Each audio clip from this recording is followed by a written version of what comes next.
Bien, ahí grabando. Ya, Estimados ahora sí. estudiantes, estimados profesores, damos inicio al Grand Round número 5, ¿verdad? Comenzando por el caso clínico número 11 que lo presenta la estudiante Daniela Rojas. Adelante. Buenos días, profesores y compañeros. Me toca hoy día presentar el caso clínico número 11. El expositor declara no presentar conflicto de interés con la siguiente presentación. ¿Cómo?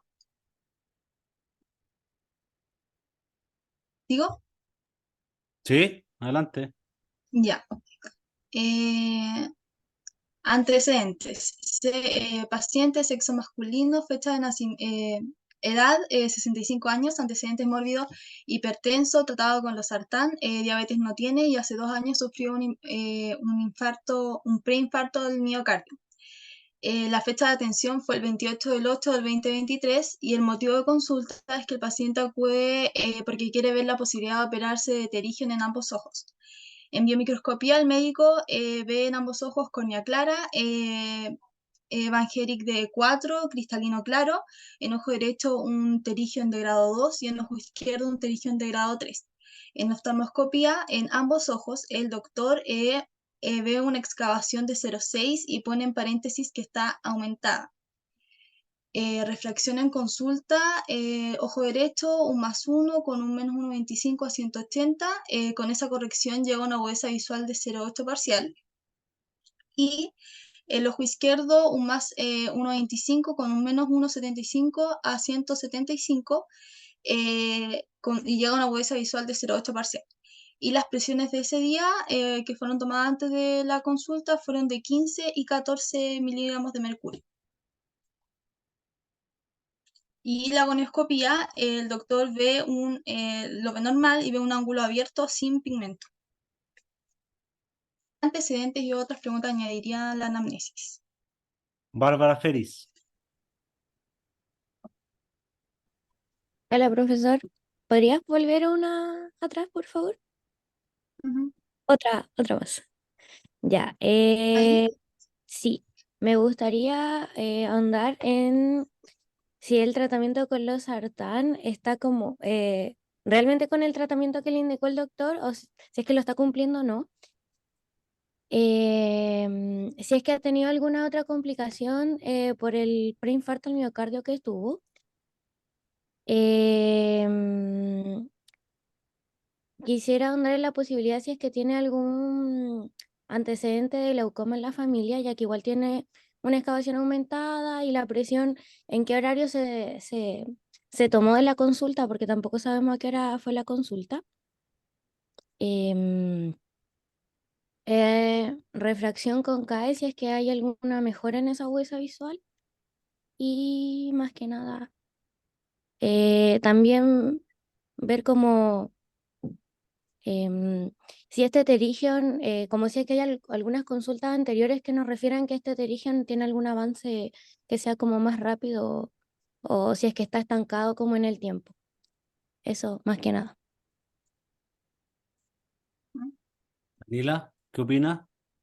Sí, bien. ¿En qué se equivocó? Eh, ¿O en qué le no, faltó? la verdad es que yo agregué otras preguntas, pero es como más de lo mismo.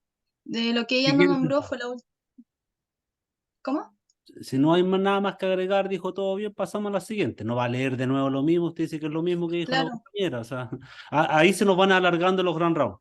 Recuerde Sí, que no los sé. grand rounds van en función de lo que responde el compañero, no en función de lo que... ¿Me entiendes, no? Si no, vamos Ujú. repitiendo la misma diapositiva, la vamos Sí, haciendo dos veces. Siguiente. sí. Nicolás, adelante. ¿Qué preguntas le harían para indagar un poco más la motivo de consulta que es el pterígio? ¿Qué factores son importantes preguntar en relación al motivo de consulta del paciente? Daniela, contéstele. ¿Cómo? De nuevo la pregunta que no la escuché bien. Si bien investigan sobre el pterígio, desde cuándo inició, cuáles empezaron los síntomas, pero cuáles son los otros factores que son importantes a la hora de saber por qué se está produciendo el pterígio, o cuáles son los orígenes del pterígio, o qué recomendaciones, qué preguntas agregarías para indagar un poco más. preguntaría a qué se dedica o en qué ambientes más o menos está el presente, porque se da en personas o usuarios que están más expuestos al sol y a ambientes secos, creo, o por el viento, si no me equivoco. Y eso usted lo había, como que si yo me equivoco, si usted preparó un caso de Terigion, entonces ¿cómo va a Sí, no responder sé. así? ¿Me entiende? Ahora, ¿usted eso lo incluyó dentro de las preguntas que le haría al paciente? No, esa no la agregué. ¿Por qué usted no lo consideró importante? La verdad es que no se me ocurrió en el momento, pero sí debería haberlo agregado. Ok, adelante. Ya. ¿Qué exámenes solicitaría? Vicente Contreras. Hola, bueno, pediría un OCT para saber cómo está, bueno, un OCT de nervio óptico para saber cómo están las fibras o la estructura del mismo nervio óptico, ya por los antecedentes que nos dieron respecto a esa misma excavación de 0.6. También me gustaría hacer, ¿cómo le dicen ¿Qué contexto, Vicente, usted solicitaría un OCT? en qué contexto? Sí, porque a todos los pacientes les podemos pedir un OCT o al médico Ujú, por el que nosotros no indicamos los exámenes, pero es que en ese caso podemos pedir una microscopía confocal para verle la córnea, el estado de la córnea, ¿verdad? El ujú, estado del pterygium, pero me imagino que según los contextos en los cuales nos encontramos, o sea, ¿cuál es el ujú. contexto de este paciente? O sea, yo lo vería como complementario, porque principalmente nos estaríamos enfocando en Pero el motivo de consulta que este sería paciente, ¿dónde lo estamos pterígino. evaluando? ¿En qué sector público, sector privado de salud? Sería sector público, Mm, ¿o no es no? sector privado, es clínica. Ah, ya. No, no sabía eso. Eh, ¿Qué otro examen? Bueno, dije como el OCT parte de complementario. Mm, También me gustaría como indagar en el tema de por qué no llega como al 100% por el tema de la refracción. Solicitaría una retinografía, pero quizás eso está asociado a la misma pterígio, pero no estamos como muy seguros de que si está como produciendo una disminución de la huesa visual. Ahora, Eh, el paciente Vicente viene por algo bien específico, Ujú, en virtud de la solicitud para lo cual viene el paciente. ujú. ¿Qué exámenes debiesen realizársele? O sea, una biomicroscopía especular eh, para ¿Para qué saber el, para qué le haría la biomicroscopía especular? para saber el recuento endotelial que tiene en la misma córnea. ¿Asociado al pterygium? Sí, dice que se está como, ¿cómo se dice? Como que se estuviera como impregnando la misma córnea. O sea, no impregnando, pero sí es como que se estuviera adheriendo al mismo troma. ¿Y Pero el eso ya se pterygium convertiría en afecta, un pseudo puede pterígio. llegar a afectar el endotelio del pterygium? No, eso sería ya un pseudo pterígio. Pero por eso como que me gustaría ahondar más en eso. Endotelio, ¿el pseudopterygium afecta el endotelio? No, ese afecta el estroma. Tengo entendido. Entonces, por qué la microscopía especular? Mm, Más que nada la dije como orientándome a la córnea, pero ahora que lo pienso quizás no, es que no tiene como sentido, no tiene sentido pedirlo. No sé, quizás lo único que se me podría ocurrir sería lámpara hendidura en el sentido de, pero es que ya la hicieron, entonces, Antes que pase la diapositiva, Daniela, haga la retroalimentación a los compañeros. Ya.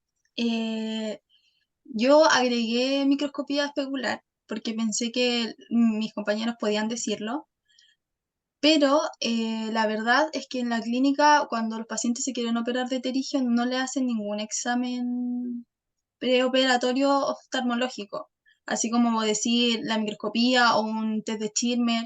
Lo único que se le pide son exámenes de sangre. Entonces yo agregué microscopía especular, test de Schirmer ¿Pero y por qué? agregué, ¿Pero por qué agregaste especular? Solamente por es que en el fondo uno no agrega cosas en virtud de lo que supuestamente van a sí, responder los compañeros, pues Daniela.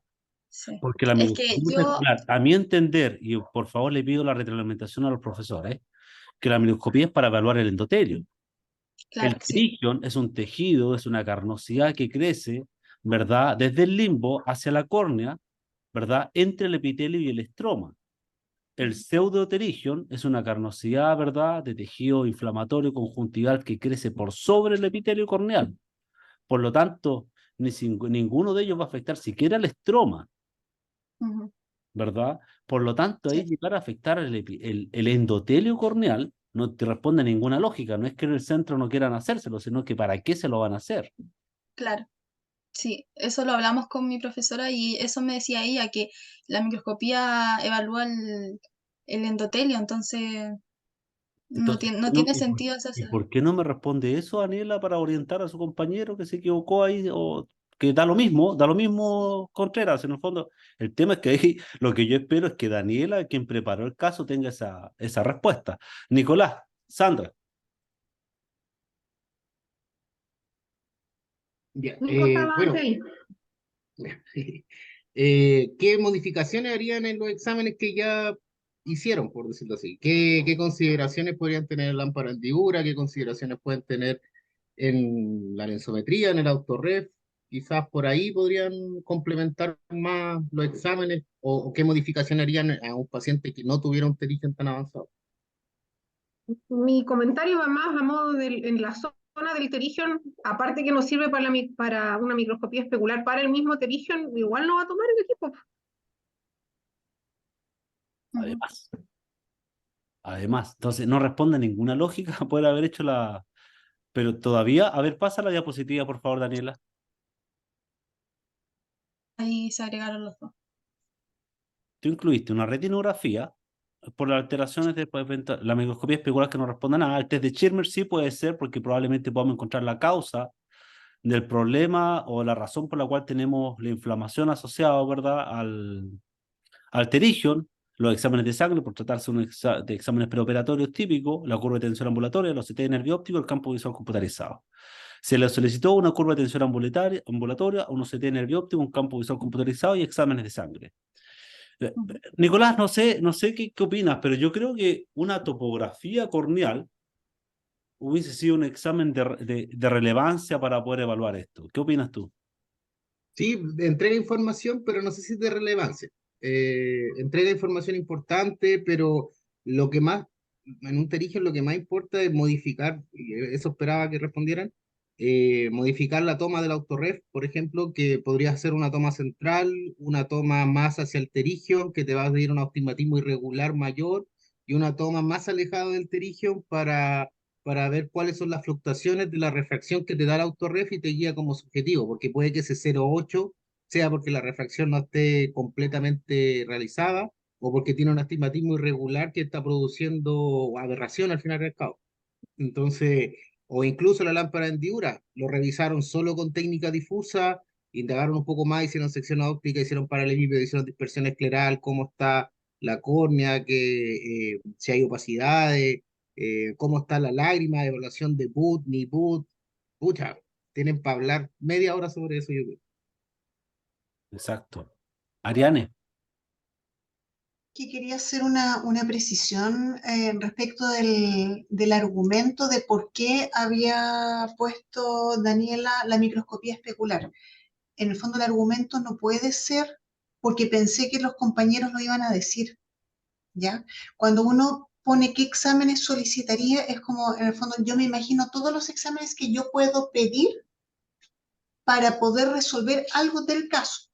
Entonces yo pediría este examen para ver esto, pediría este otro examen para evaluar esto otro, pediría, pero no porque los compañeros lo van a decir, Ujú.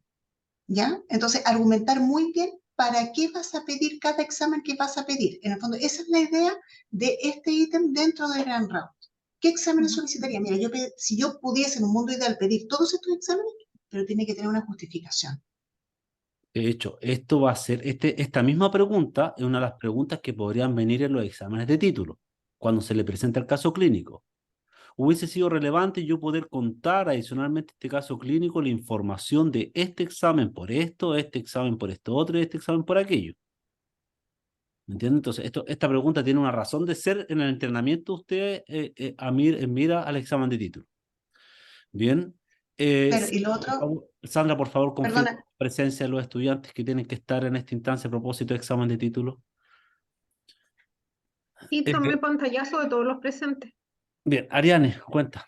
sí, no, y lo último, que en el fondo también lo escuchaban en algunos Grand Round anteriores, que en el fondo es la hipótesis diagnóstica, ¿ya? En el fondo la hipótesis diagnóstica no es lo que yo pienso que mis compañeros van a pensar, sino que agarro todos los signos y síntomas que tiene el paciente y en base a eso, en el fondo, vacío todos los posibles diagnósticos asociados a cada uno de esos signos y síntomas, no pensando en lo que dice el compañero, sino que el vaciado de todos los antecedentes del paciente para empezar a descartar.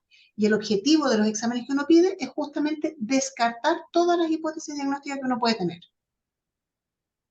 ¿Ya? Bien. Entonces, para que empecemos a modificar el argumento, ¿cierto? Y empecemos a tener mejores fundamentos para explicar por qué los exámenes y por qué las hipótesis diagnósticas. Bueno, no había estado de todas maneras. Bien, adelante, Daniela. Ahora, hipótesis diagnóstica. Alexandra Calderón.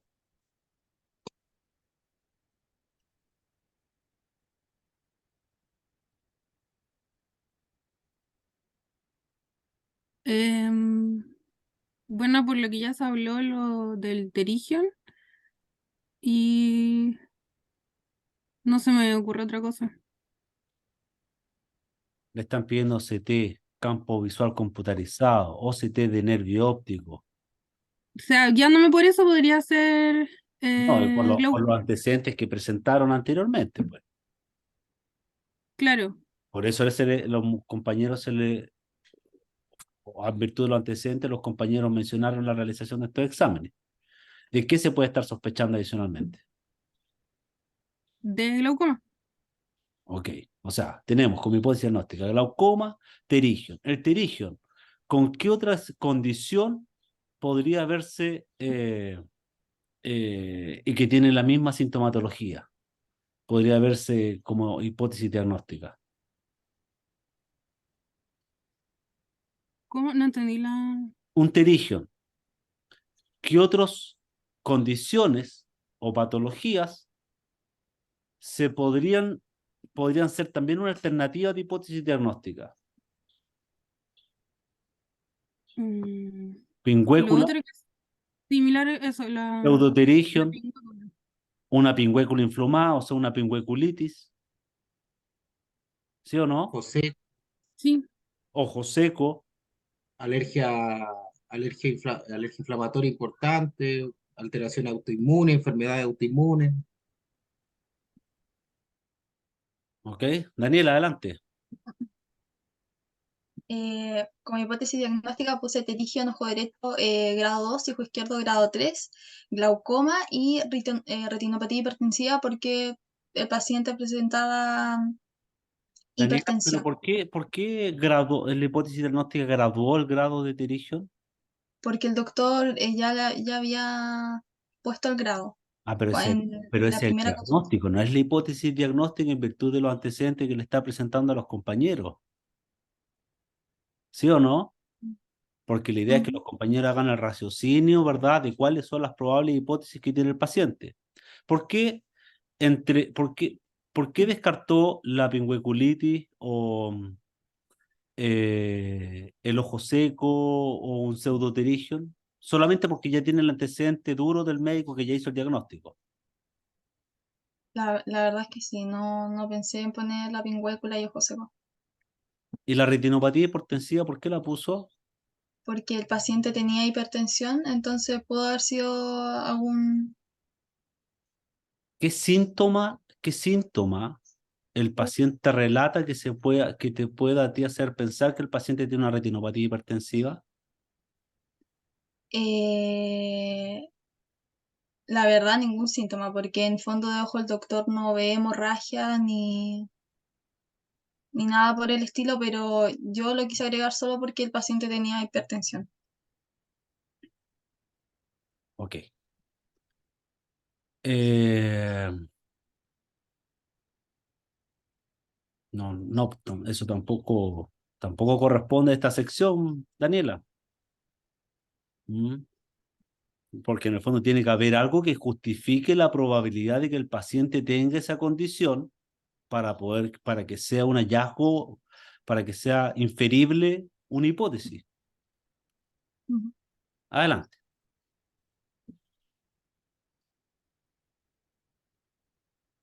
Adelante. ¿Sigo? Sí. Ya, ¿qué es un terigio nigrado según invasión sobre la córnea? El terigio es un... ¿Explicó esto o... No, esto es materia, esto ya lo saben los muchachos. Adelante. Ah, ya. Ya, acá está, una semana después se realizan los exámenes. Primero está la curva de tensión. Adelante, Daniela. OCT. Pero no sé, Daniela, que no tiene que explicarnos nada respecto a la curva de tensión. Ah, perdón, pero es que pensé que le iban a explicar. Usted, porque no, creo que no está dando para explicar los hallazgos. Entonces, explíquelo usted misma. Pero es que se me pegó. Ahí está. La verdad es que en la curva de tensión no se ve una fluctuación que sea patológica o algo así, sino que durante todo el día se mantuvo una presión constante de 17 en ojo derecho, luego 15 a las 12 y 15 a las 3 de la tarde, y en ojo izquierdo lo mismo, 15 durante todo el día. Puse corrección, la pido corregida, pero la verdad como, o sea, ya en la clínica la usan, pero... Ujú. ¿Sigo? Sí. Ya, acá OCT. Eh, Adelante, ¿Explico? adelante. No hay mucho que analizar. Daniela, adelante. Ajá. Usted explique qué es lo que crea relevante ese. No, que se ve, en verdad todo se ve normal acá, el grosor de la retina está normal, no se ve nada alterado. Acá igual, de las células ganglionares. Y acá. Adelante, Daniela. ¿Lo explico yo? ¿Sí? Ya, acá se ve en este reporte de ONH y en RNFL lo que se ve es que la capa de fibra nerviosa está borderline en ambos ojos. El patrón de alas de mariposa se pierde hacia superior. Se ve un, se ve un disco óptico un poco más profundo. Y eso en verdad. Hay valores que están muy en borderline. De Pero, la curva de ISNT Daniela, también. pero hay puntos que están en rojo, o sea, En rojo así. están borderline. Ujú. Hacia superior de la capa de fibra nerviosa ahí está Existe un claro adelgazamiento de la disminuido. capa de fibra nerviosa hacia el superior. Ujú. ¿Mm? ¿Ok? Sí.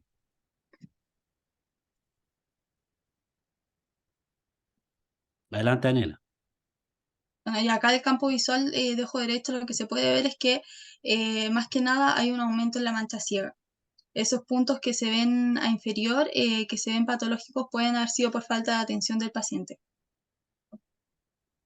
Y de ojo izquierdo, lo mismo. Ariane. ¿Dónde se ve el aumento de mancha ciega? En el ojo derecho se ve más que nada. En el ojo izquierdo no.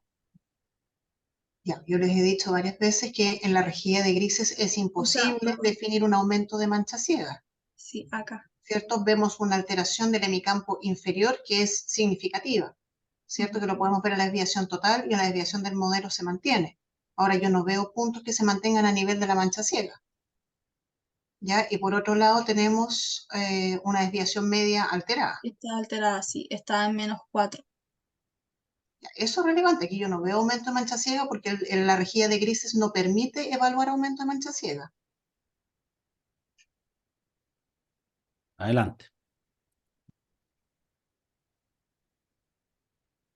Y en este A la ojo, consulta, y en este ojo, en el ojo número, o sea, en el ojo izquierdo, también la desviación media es de -3 y también está alterada. Eso, más que nada.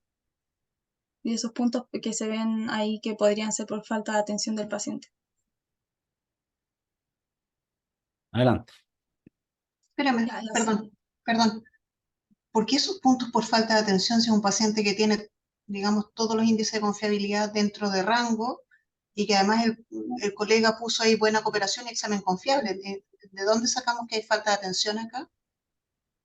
Es que la verdad, eso lo conversábamos con mi profe y eh, podrían ser patológicos, pero no. El doctor lo que nos decía era que este campo todavía, o sea, no tenía daño. Lo esperable con el patrón que tenemos al OCT, pero no es un campo que esté normal. Ujú. O sea, de hecho, es compatible con el hallazgo de disminución del grosor de capa de fibras nerviosas, ¿verdad? Y no hay nada que nos haga pensar en cooperación. Adelante. Segunda consulta, médico revisa exámenes preoperatorios para cirugía de pterigion, dando el pase para operarse primero el ojo izquierdo. Y además revisa la batería de exámenes de glaucoma. El diagnóstico. Adelante, Daniela. Ya, el pterigion y el doctor pone en ficha probablemente un glaucoma preperimétrico normotensivo. Preperimétrico quiere decir que todavía no se está generando daño en el campo visual y normotensivo lo vio por las presiones. Pero para llegar a ese diagnóstico falta un dato, Pero que deme un segundo. ¿Usted está de acuerdo con el concepto de glaucoma preperimétrico? yo no lo había escuchado y el doctor me explicó un poco que era que todavía no se estaba generando daño en el campo visual. Se estaban perdiendo fibras nerviosas en el nervio óptico, pero no se estaban todavía generando daño en el campo visual. Pero Daniela, acabamos de revisar el campo visual, que el campo visual sí tiene alteraciones campimétricas y Ujú. absolutamente contundentes y congruentes con el daño al OCT de nervio óptico. Ujú. Sí. Ok, adelante. ¿Qué examen complementario nos permitiría tener un diagnóstico más preciso? Adelante. La tonometría matinal. Ya que sabiendo este dato, que no lo tenemos en verdad, podríamos saber si en la mañana, 5 o 6 de la mañana, se está dando el pic de presión y este estaría generando el daño en el nervio óptico.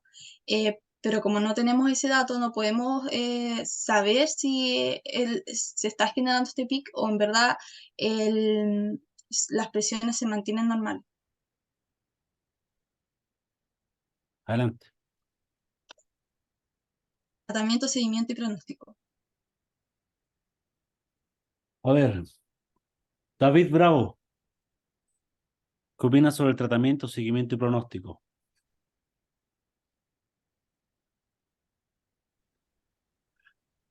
Hola, ¿me escuchó? ¿Sí? ¿Y me veo? Sí. Sí. Con respecto al tratamiento, bueno, primero sería la cirugía de ambos pterigion, de ambos ojos. Eh, de por sí, el tratamiento debería tener buen pronóstico pensando en la parte del pterigion, el primer diagnóstico, y en la parte del glaucoma, que igual tenía la duda de eso del si ya hay daño, el pronóstico más que nada va a ir asociado a la adherencia al tratamiento que le vayan a dar al paciente más que otra cosa, porque de por sí no sabría decir el pronóstico si va a ser bueno o malo solo con ese diagnóstico, pensando en que hasta ahora no tiene tratamiento de glaucoma. Entonces tendría que indicar primero el tratamiento y en base a eso saber el pronóstico. Y seguimiento para el mismo glaucoma, por ejemplo, sería con OCT y curvas de tensión, quizá una vez al año, anuales, se me ocurre. ¿El tema funcional no lo evaluaría? Tema funcional.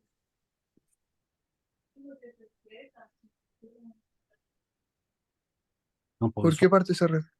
¿Ah? Campo visual. Sí, campo visual también, claro. Sí, va a ir teniendo como varios de ella misma, ir comparándolo a través del tiempo. ¿Qué opina Daniela sobre lo que dice David? Sí, es más o menos lo que yo puse acá y fue lo que el doctor dijo. No le dio tratamiento farmacológico. Lo que hizo fue decirle que vinieran 6 meses más para poder ver la progresión de este daño en el disco óptico y poder ver, ahí analizar con campo visual y OCT, y además con curva. En el caso de que luego de 6 meses se pudiera llegar al diagnóstico seguro de que es un glaucoma normotensivo,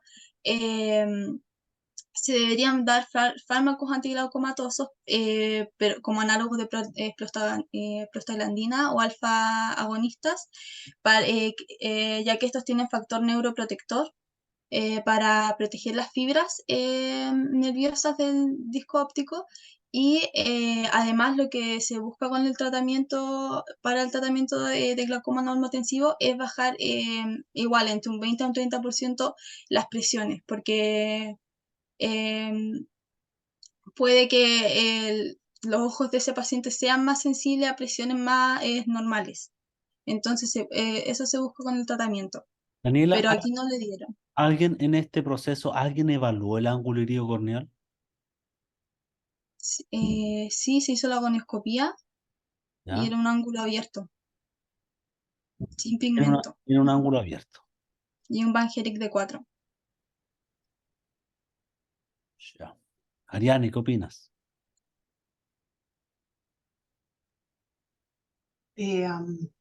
Arriesgado dejar al paciente sin tratamiento. La verdad es que viendo la alteración al OCT y además la alteración al campo visual. O sea, al menos a mí me parece que no es en ningún caso un glaucoma preperimétrico y en el fondo cuando ya hay alteración del campo visual, la desviación media está alterada, por lo tanto me llama la atención. Ahora, 6 meses no es tanto. La paciente tiene 65 años, 20 años de vida todavía, por lo menos, ¿cierto? Así que esperemos que la paciente llegue en 6 meses más. Ahora me llama la atención que como alternativa de tratamiento sean los alfa-agonistas, siendo que no son la primera línea de tratamiento. No, eh, es que como tienen factor neuroprotector, pero los análogos de prostaglandinas deberían ser los de primera línea. Análogo prostaglandina y betabloqueadores. Ya Y yo me perdí la primera parte, entonces no sé si la paciente tiene algún tipo de antecedente que impida el uso de algún betabloqueador. Y lo otro es descartar que sea normotenso, de todas maneras. Claro. Ujú.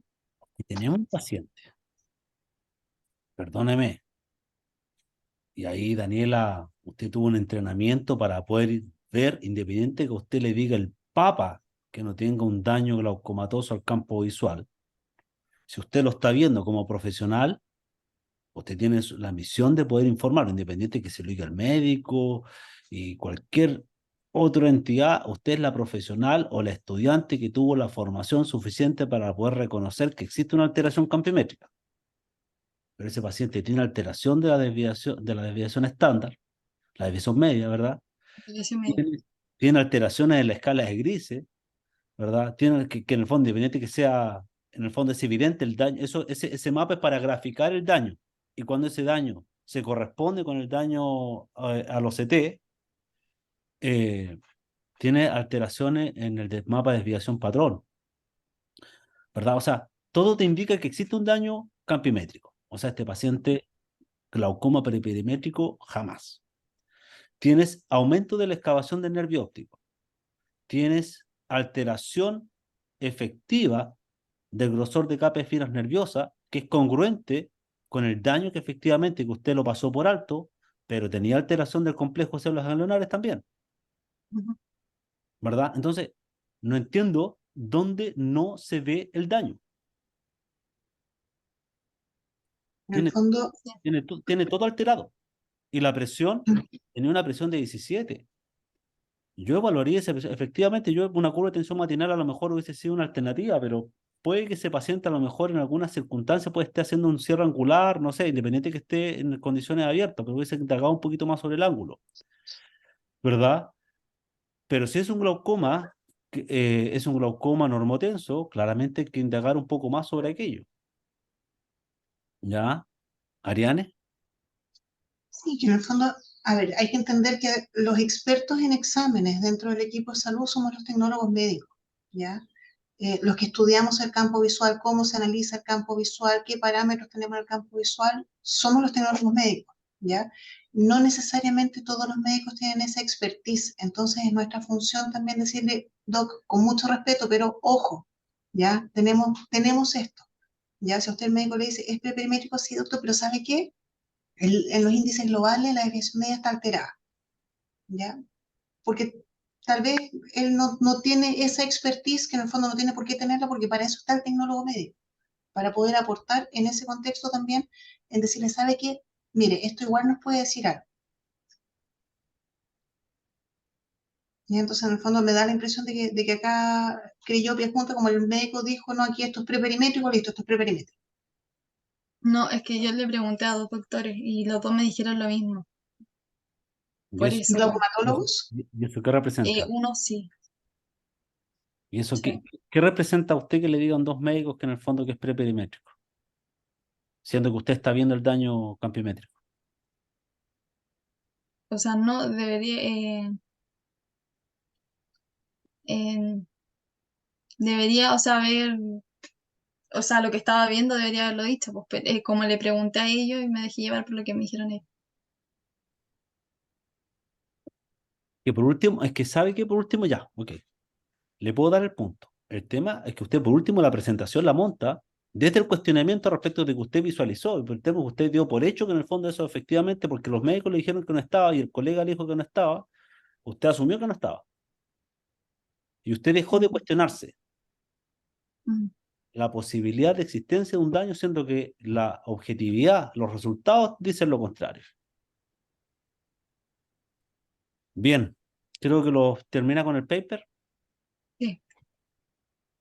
Son 2 papers, uno que habla de los tratamientos de glaucoma normotensivo y el otro es la patogénesis y fisiopatología de glaucoma normotensivo. Ok, muchas gracias. Siguiente caso.